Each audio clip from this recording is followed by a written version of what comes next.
Hello everyone. आज हम पढ़ने वाले हैं एक बहुत ही इंटरेस्टिंग ट्रेजेडी प्ले जो है doctor Faustus by Christopher Marlowe. ये डॉक्टर फॉस्टस पब्लिश्ड हुआ था 1604 में and Christopher Marlowe was born in Canterbury. And doctor Faustus जो है ये एक ट्रेजेडी प्ले है और इसका जो कैरेक्टर्स है doctor Faustus, Wagner, Valdes and Cornelius, good angel and bad angels, Lucifer, Mephistopheles, popes, Emperor Charles fifth, Duke of van halt.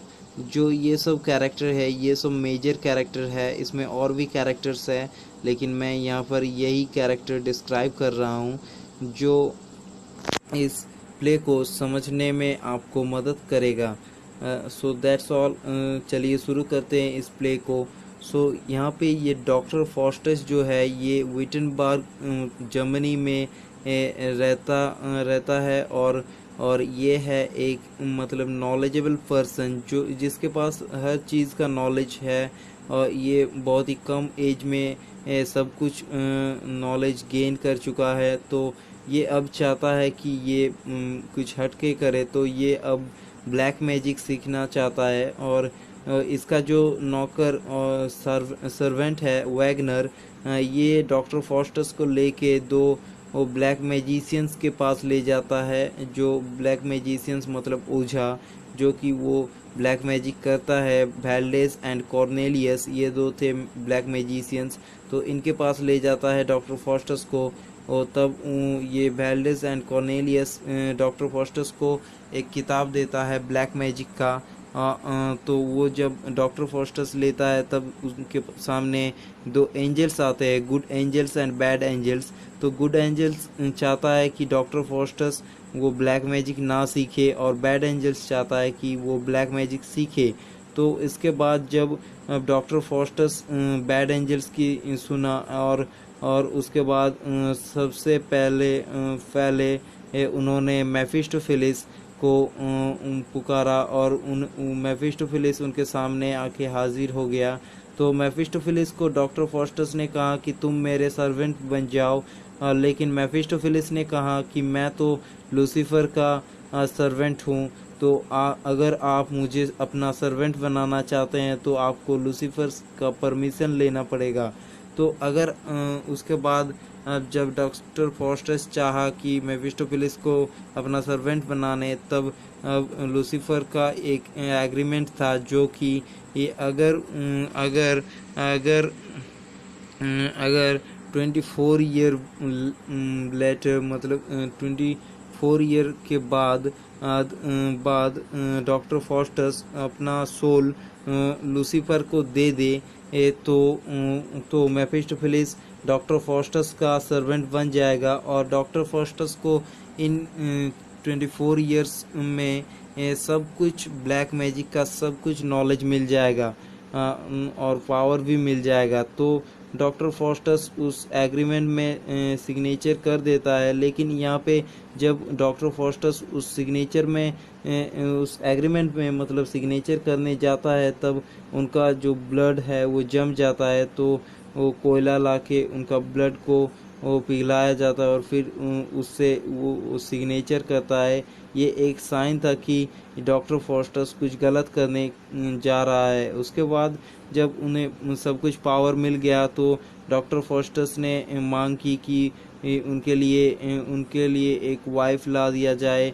लेकिन मेफिस्टोफेलिस जो थे ये डॉक्टर फॉस्टस को कहता है कि मैं आपके लिए कोई वाइफ नहीं ला सकता, आपकी शादी नहीं करवा सकता, क्योंकि ये शादी एक हॉली ये चीज़ होता है जो मतलब ये था एक पवित्र रिश्ता। तो इसमें मेफिस्टोफेलिस कुछ नहीं कर सकता क्योंकि इसमें एक ईश्वर का एक हाथ होता है। तो ये सब ईश्वर वाला काम मेफिस्टोफेलिस नहीं कर सकता क्योंकि ये एक एविल एंजल है। तो उसके बाद जब उसे वो नहीं मिला तो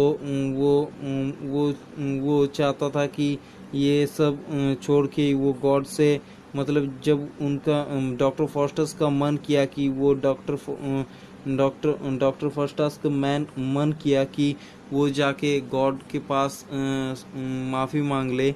तब मेफिस्टोफेलिस आके उन्हें एक टूर पे लेके गया ताकि उनका मन उधर भटका रहे। तो जब वो लोग टूर पे निकले तो वो लोग पहले रोम गए, और रोम से आते वक्त जब उन्होंने रास्ते में एक चर्च के पोप को वो हैरेस किया और उन्हें बहुत सताया। उसके बाद उन्होंने जब जर्मनी विटेनबर्ग जर्मनी में वापस लैंड किया, तो वो जो वहाँ का एम्परर चार्ल्स फिफ्थ था, उन्होंने डॉक्टर फॉस्टस जो अब फेमस हो चुके थे बहुत जर्मनी में, तो उनको बुलाया एम्परर चार्ल्स फिफ्थ ने अपने कोर्ट में, और चाहा कि वो वहाँ पे कुछ ब्लैक मैजिक का प्रदर्शन करे। तो वो जब वहाँ पे प्रदर्शन कर रहा था तो एक चार्ल्स फिफ्थ का एक जो सर्वेंट था, उसने डॉक्टर फॉस्टस पे कमेंट किया कि ये सब जो डॉक्टर फॉस्टस कर रहा है ये सब कुछ ब्लैक मैजिक के सहारे कर रहा है। तो डॉक्टर फॉस्टस जब ये सुनता है तो उनको गुस्सा आ जाता है, और उन्होंने उस सर्वेंट का सर में सिंग उगा देता है। उसके बाद ये सब होने के बाद जब उनको ड्यूक ऑफ वैन हॉल्ट ने बुलाया, जो कि एक नोबलमैन है, तो जब उन्होंने अपने कोर्ट में बुलाया तो जो सब कोर्ट मेंबर्स थे उन्होंने चाहा कि अंगूर खाने के लिए, तो वो अंगूर का मौसम नहीं था, लेकिन फिर भी डॉक्टर फॉस्टस ने उन सभी को अंगूर ला के दिया अपने ब्लैक मैजिक के सहारे। तो जब ये सब कुछ हो गया तब डॉक्टर फॉस्टस को कुछ एहसास नहीं हुआ कि वो कुछ गलत कर रहा है या कुछ नहीं। तब डॉक्टर फॉस्टस ने कुछ एहसास नहीं किया कि वो गलत कर रहा है। उसके बाद जब उनके लाइफ का कुछ 1 घंटा बाकी रह गया था, मतलब 24 ईयर्स का कुछ 1 घंटा बाकी रह गया था, तब 24 ईयर का जब 1 घंटा बाकी रह गया था तब उनको लगा कि वो कुछ गलत कर रहा है। तो उन्होंने चाहा कि वो गॉड के पास जाके माफ़ी मांग ले, लेकिन ऐसा नहीं हो पाया। और उन्होंने मरने से पहले ही अपना सारा प्रॉपर्टी जो था वो वैगनर के नाम पे, जो वैगनर उनका जो सर्वेंट था उनके नाम कर दिया था, क्योंकि वो तो जानते थे कि उन्हें अभी कुछ ही देर बाद मरना है। तो उन्होंने सब कुछ वैगनर के नाम कर दिया था। और उन्होंने जब गॉड के पास जाके माफ़ी मांगने की सोची, तब मेफिस्टोफेलिस आके डॉक्टर फॉस्टस का जो स्ट्रीट था, जो सोल था, उसे घसीट के ले गया।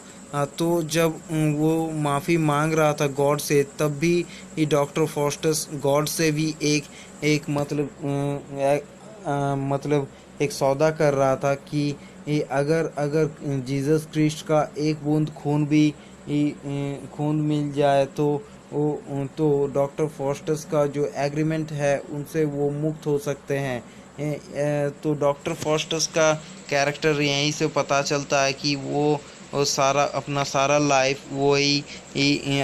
वही सौदा करने में ही निकाल देता है और लोगों का बुराई करने में ही निकाल देता है। लेकिन वो जब लास्ट में मेफिस्टोफेलिस उनका सोल लेके जा रहे थे तो उन्होंने एक मांग की कि उनका जो वो ब्लैक मैजिक वाला किताब है वो सब छुपा दिया जाए, क्योंकि अगर वो किसी और का हाथ में मिल जाए, हाथ लग जाए, तो वो लोग भी उन्हीं की तरह ब्लैक मैजिक सीख जाएगा, तो वो फिर उन्हीं की तरह अफसोस करेगा बाद में। तो डॉक्टर फॉस्टस को एट द लास्ट में रियलाइज़ हुआ कि उन्होंने क्या गलतियाँ की, और ऐसे ही ये प्ले ख़त्म होता है और डॉक्टर फॉस्टस का जो सोल था वो मेफिस्टोफेलिस और लूसीफर ले जाता है। तो नोट्स है ये सब मेरे पास अवेलेबल है, अगर आपको चाहिए होगा तो मेरे डिस्क्रिप्शन मतलब कमेंट सेक्शन में मेरा व्हाट्सएप नंबर दिया हुआ होगा, तो आप जाके वहाँ पे मैसेज कर सकते हैं। मैं आपको PDF सेंड कर सकता हूँ इन सब नोट्स का जो मैंने बनाया हुआ है। और Thank you for watching this video.